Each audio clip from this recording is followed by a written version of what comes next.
Friends, आज हम बात कर रहे हैं जीटीएल इंफ्रास्ट्रक्चर की। जीटीएल इंफ्रा में आज अपर सर्किट लग गया और इस अपर सर्किट के पीछे है बहुत बड़ी खबर। दो बड़ी शानदार खबर निकल कर आ रही है जिनको एक एक करके हम डिस्कस करेंगे और जिससे एक बात समझ में आ रही है कि अगर ये न्यूज़ जो है अगर ये सच हो जाती है तो आने वाले समय में जीटीएल इंफ्रा बहुत जल्द बड़ा मल्टीबैगर स्टॉक बन सकता है, क्योंकि कंपनी का पूरा भविष्य ही बदल सकता है। और जिस तरह से जीटीएल इंफ्रा के कामकाज में तेजी की संभावना बनने लगी है, ये स्टॉक यहाँ पे रुकने वाला नहीं है। काफ़ी लोगों को बहुत ज़्यादा चिंता होती है कि हमने जीटीएल इंफ्रा में निवेश किया, हमारा निवेश डूब जाएगा। जिस तरह से प्राइस नीचे आई उनको काफ़ी ज़्यादा डर लग रहा है। तो फ्रेंड्स, अगर आप ये पूरा वीडियो देखोगे तो आपके मन का सारा वहम निकल जाएगा, आपके मन का सारा डर निकल जाएगा। अब वाकई में जीटीएल इंफ्रा आगे जाके कमाल कर सकता है, इसके पीछे वजह क्या है इस वीडियो के माध्यम से आपको अच्छे से समझ में आ जाएगी। फ्रेंड्स, यहाँ पे 5G टेक्नोलॉजी के लिए भी एक बड़ी अपडेट निकल कर आ रही है। जल्द ही 5G टेक्नोलॉजी आने वाली है और जैसे ही 5G टेक्नोलॉजी आएगी तो जीटीएल इंफ्रा बहुत तेज़ी से भागेगा। और एक बात आपको और ध्यान रखना चाहिए कि यहाँ पे जो प्राइस गिरी है वो सिर्फ जीटीएल इंफ्रा में नहीं गिरी है। जितने पेनी स्टॉक है उसमें सब में आधी या फिर किसी में तो आधी से भी ज़्यादा प्राइस गिर चुकी है। तो ऐसे में आपको ये चिंता करने की जरूरत नहीं है कि जीटीएल इंफ्रा में जो हमने इन्वेस्टमेंट किया था वो नीचे आ गया है। सारे के सारे पेनी स्टॉक नीचे आने वाले समय में फिर से तेजी की संभावना बननी शुरू हो चुकी है। काफ़ी स्टॉक दौड़ना शुरू भी हो चुके हैं। तो आपने अगर अच्छे स्टॉक देकर निवेश किया तो उसमें डरने की कोई बात नहीं।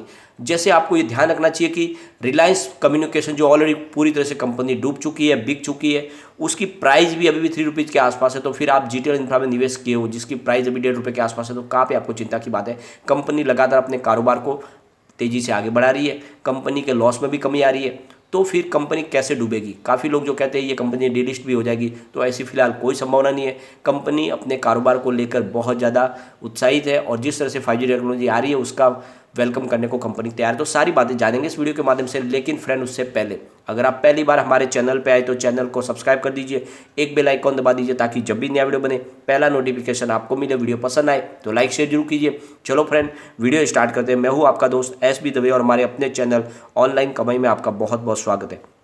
सबसे पहले आज के कारोबार को डिस्कस कर लेते हैं। तो स्टॉक आज 1.45 पर ही ओपन हुआ, यानी अपर सर्किट के साथ, लेकिन बीच में थोड़ा नीचे सर्किट खुला, प्राइस 140 की भी आई, अंत में वापस अपर सर्किट लग गया। इसके बीच में काफ़ी अच्छी डील हुई, बड़े फंड हाउस ने काफ़ी अच्छी खरीदारी की, इस वजह से वॉल्यूम आज बढ़ोतरी होती हुई दिखाई दी हमें। BSE की बात करें तो करीब 7 करोड़ 19,74,000 का वॉल्यूम हुआ, सामने 4 करोड़ 12,000 की डिलीवरी उठाएगी। डिलीवरी का परसेंटेज 57.26% है। तो शानदार डिलीवरी बेस्ड काम हुआ है BSE के अंदर। NSE की अगर बात करें तो 4 करोड़ 96,03,000 का वॉल्यूम हुआ, सामने 3 करोड़ 11,17,000 की डिलीवरी रहेगी। डिलीवरी का परसेंटेज 62.73% है। तो ये डिलीवरी बेस्ड काम जो हुआ ये बहुत ज़्यादा चौंकाने वाला है। यहाँ पे बहुत ज़्यादा बड़ी क्वांटिटी में लोग माल उठा रहे और अपने घर पे ये शेयर रख रहे हैं और इसके पीछे वजह यही है कि आने वाले समय में यहाँ पे बड़ी तेज़ी देखने को मिल सकती है। यहाँ पे सर्किट लगने के बाद भी करीब 1 करोड़ 38 लाख बायर खड़े थे खरीदने के लिए। इसका मतलब ये समझ लो कि काफ़ी लोगों का रुझान बना हुआ स्टॉक की तरफ, और अगर जल्दी सर्किट नहीं लगता तो यहाँ पे हमें और वॉल्यूम बढ़ता हुआ दिखाई दे सकता था। जो बड़ी बड़ी डील हुई उनको भी एक बार हम डिस्कस करेंगे। तो फ्रेंड्स, सुबह 9:32 पर करीब 1.45 की प्राइस से 50 लाख शेयरों की एक बड़ी डील हुई और इस डील के माध्यम से खरीदारी हुई। उसके बाद में फिर 9:33 पर 1.45 की प्राइस यानी अपर सर्किट में ही करीब 50 लाख शेयरों की एक और बड़ी डील हुई। फिर उसी समय यानी 9:33 पर 1.45 की प्राइस से ही 42 लाख शेयरों की एक बड़ी डील हुई। तो ये देख लो, दोनों मिला के करीब 1 करोड़ के आसपास शेयर बनते हैं। तो इस तरह से आप देख लो कि बड़ी बड़ी डील हो रही है और इस डील के माध्यम से काफ़ी बड़ी मात्रा में खरीदारी हो रही है, जिससे एक बात समझ में आ रही है कि यहाँ पे जीटीएल इंफ्रा में बड़े फंड हाउस की काफ़ी बड़ी खरीदारी शुरू हो चुकी है और इस वजह से आने वाले समय में आपको बड़ी तेजी आती हुई दिखाई दे सकती है। यहाँ पे एक और बहुत बड़ी खुशखबरी निकल कर आ रही है फ्रेंड्स। ATC जो एक कंपनी है, अमेरिकन टावर कॉरपोरेशन लिमिटेड, ये बोस्टन बेस्ड कंपनी है जो टावर की एक बड़ी कंपनी है। ये कंपनी अब इंडिया में करीब 2000 करोड़ रुपीज़ का नया निवेश करना चाहते हैं। तो इन्होंने कहा है कि फाइनेंशियल ईयर 2022 से लेकर 23 के बीच में वो 2000 करोड़ रुपीज़ का नया निवेश करने वाले टावर के लिए, और उनको लगता है कि इस बिजनेस में बहुत ज़्यादा अपॉर्चुनिटी बाकी है। आने वाले समय में इंडिया में इस सेक्टर में और तेज़ी बनने वाली है। तो जो लोग कहते थे कि टेलीकॉम सेक्टर का कारोबार धीरे धीरे बंद हो जाएगा, तो ये यहाँ पे बात बिल्कुल गलत साबित होती है। ये अमेरिकन कंपनी नया 2000 करोड़ रुपये का निवेश करने जा रही है। इससे एक बात समझ में आ रही है कि टेलीकॉम सेक्टर के दिन फिर से पलटने वाले हैं। 5G टेक्नोलॉजी के दम पे टेलीकॉम सेक्टर में बहुत बड़ी तेजी आने वाली है और इसीलिए इस मौके का फायदा उठाने के लिए अमेरिकन टावर कंपनी निवेश करने जा रही है और इसके लिए इंडियन कंपनियों में निवेश करने वाली है। यहाँ पे जो अपडेट निकल कर आ रही है उसके हिसाब से ये जो कंपनी है, ये वोडाफोन आइडिया का जो स्टेक है इंडस टावर में 21% का, वो लेना चाह रहे हैं। यानी उस स्टेक को वोडाफोन आइडिया जो PLC है वो अपना स्टेक बेचना चाहते हैं, तो ये स्टॉक खरीदने के लिए कोशिश कर रहे हैं। तो यहाँ पे निवेश कर सकते हैं ये ATC। साथ में और भी कंपनियों की तरफ उनकी नज़र है जहाँ पे वो निवेश करना चाहते हैं, अपनी तरफ से इन्वेस्टमेंट भी करना चाहते हैं। तो ऐसे में आने वाले समय में हो सकता है कि वो GTL इंफ्रा में भी निवेश करें, क्योंकि उनको करीब 2000 करोड़ रुपये का बड़ा इन्वेस्टमेंट करना है यहाँ पे। और जैसे कि आपको पता ही होगा, इससे पहले भारतीय एयरटेल को इन्होंने स्टेक बेचा अपना 4.7% का, ऑलरेडी बेच दिया वोडाफोन आइडिया ने, क्योंकि उनके ऊपर काफ़ी कर्ज है, उसको चुकाने के लिए इन्होंने अपना 4.7% का स्टेक भारतीय एयरटेल को बेचा है और करीब 2.4% दूसरा स्टेक इन्होंने और अलग किसी को बेचा। इस तरह से उन्होंने 7.1% की स्टेक ऑलरेडी बेच दी है। अब 21% की जो स्टेक है ये बेचना चाहते हैं, तो इसके लिए ATC कोशिश कर रही है। साथ में ATC का ध्यान और बहुत सारी कंपनियों पे, उनको लगता है कि 5G आने के बाद यहाँ पे और तेज़ी बनने वाली है। उनको ये समझ में आ चुके बात कि हिंदुस्तान में जिस तरह से एक बड़ी पॉपुलेशन है और जहाँ पे इस टेलीकॉम सेक्टर के कस्टमर की संख्या दिनों दिन बढ़ रही है, उसके हिसाब से आने वाले समय में बहुत तेज़ी बन सकती है। तो इसका फ़ायदा उठाने के लिए ATC ने कमर कस ली है। तो यहाँ पे आपको ये ध्यान रखना है कि टेलीकॉम सेक्टर में आने वाले समय में बहुत बड़ी तेज़ी बनने वाली है। तो जितने टेलीकॉम सेक्टर के शेयर है उनमें भी बहुत बड़ी तेज़ी बनेगी। तो यहाँ पे कंपनी का कारोबार बढ़ने की पूरी संभावना बन चुकी है। हो सकता है आने वाले समय में ATC यहाँ पर निवेश करे, क्योंकि इनके पास भी 28,000 टावर का है GTL इंफ्रा के पास। एक और बड़ी अपडेट निकल कर आ रही है फ्रेंड्स, 5G स्पेक्ट्रम के लिए प्राइसिंग फिक्स कर रही है सरकार और 7 से 10 दिन में ये सारी की सारी संभावना पूरी तरह से फाइनल हो जाएगी। क्या प्राइस से स्पेक्ट्रम दिया जाएगा 5G का, तो ये सारा का सारा जो समय था वो कम हो चुका है। यानी 7 से 10 दिन में ही सब कुछ फाइनल हो जाएगा और स्पेक्ट्रम नीलाम किया जाएगा। उसके बाद में 5G टेक्नोलॉजी शुरू हो जाएगी, क्योंकि ऑलरेडी पहले ही सरकार ने अपनी मंशा जाहिर की है कि आने वाली 15 अगस्त को सरकार इसकी घोषणा करना, विधिवत घोषणा करना चाहती है। तब से सरकार के लिए ठान लिया कि शुरुआत कर देनी है 5G की 15 अगस्त से। तो समय कम बचा है और इसलिए इसकी नीलामी हो जाएगी और जल्द ही 5G टेक्नोलॉजी आ जाएगी। और जैसे ही 5G टेक्नोलॉजी आएगी तो उस टेक्नोलॉजी के दम पे यहाँ पे तेज़ी बनेगी टावर कंपनियों को, क्योंकि 5G के लिए पूरा नया सेटअप होगा और जब उसकी सेटअप नया होगा तो इनके रेवेन्यू में फिर से बढ़ोतरी होगी। तो आने वाले समय में यहाँ पे तेज़ी बनेगी। और काफ़ी लोग कहते भी है क्या 5G के लिए GTL इंफ्रा तैयार है, तो बिल्कुल तैयार है। कंपनी ने कह दिया है कि हम GTL इंफ्रा 5G टेक्नोलॉजी लाने के लिए तैयार है।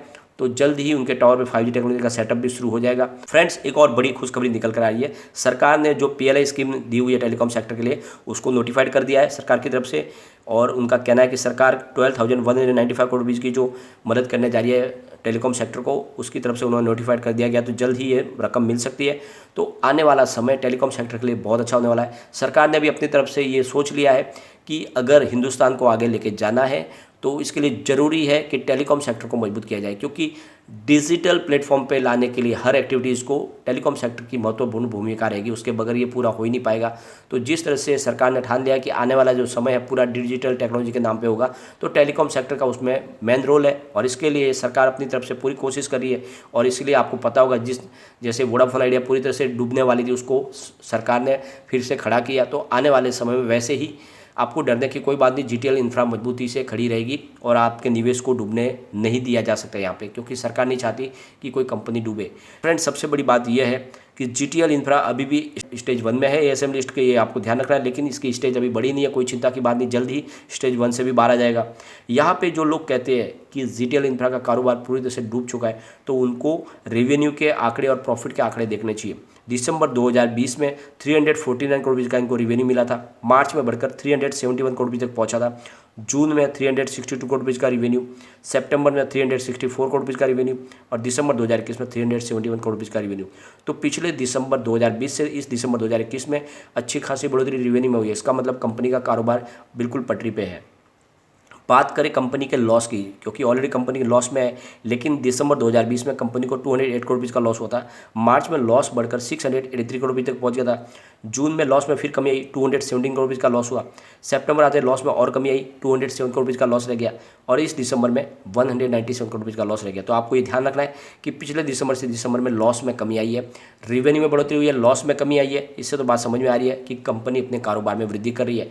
तो कोई चिंता की बात नहीं, ये स्टॉक आगे जाके कमाल कर सकता है। जिस तरह से वातावरण बना हुआ था, सारे स्टॉक पेनी स्टॉक गिरे थे, वैसे ही इसमें गिरावट हुई, लेकिन आने वाले समय में यहाँ पे लगातार अपर सर्किट लगेंगे, और जिस तरह से बड़े फंड हाउस की खरीदारी शुरू हुई, ये स्टॉक कमाल कर सकता है। यहाँ पे कम्युनिटी सेंटीमेंट 100% बाय की कॉल दे रहा है, मतलब लोगों का रुझान स्टॉक की तरफ पूरा बना हुआ है। एक बार इसके पिवट लेवल को भी चेक कर लेते हैं। अगर यहाँ से स्टॉक स्लिप हो जाता है गिरावट की वजह से, तो 1.37 का फर्स्ट सपोर्ट है, ये टूटा तो फिर 1.33 की प्राइस देखने को मिल सकती है। तीसरा सपोर्ट जो निकल के आ रहा है वो 1.27 का है, तो बड़ी गिरावट में 1.27 तक जा सकता है, लेकिन पॉजिटिव माहौल बनेगा तो 1.47 का फर्स्ट इसका रेजिस्टेंस है, इसको ब्रेक करते ही 1.53 तक ये जा सकता है। तीसरा जो टारगेट निकल के आ रहा है वो 1.57 का, तो पॉजिटिव माहौल में फिर से ये 1.57 के ऊपर जाने को तैयार है। और जैसे आज माहौल बना उसके हिसाब से अगर बाजार में तेजी बनी तो ये स्टॉक तेजी से भाग सकता है और आपके निवेश को कई गुना बढ़ा सकता है।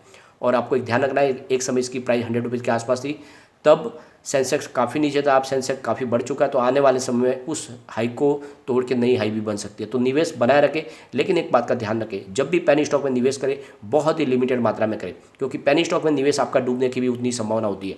तो इसके लिए ज़रूरी है कि जब भी अपना इन्वेस्टमेंट करें तो जो भी आपका पोर्टफोलियो उसका मात्र 20% लगाए पेनी स्टॉक में, और वो भी अलग अलग सेक्टर के 5 से 6 पेनी स्टॉक ले लें, जिससे आपका निवेश सुरक्षित रहेगा। और एक भी पेनी स्टॉक आपका चल गया तो आपको जैकपॉट लग सकता है। लेकिन फ्रेंड, कोई भी इन्वेस्टमेंट करने से पहले अपने फाइनेंशियल एडवाइजर से बात भी ले ले, या अपना खुद का रिसर्च करें, क्योंकि मैंने वीडियो आपके एजुकेशनल पर्पज़ के लिए ही बनाया। वीडियो पसंद आए तो लाइक शेयर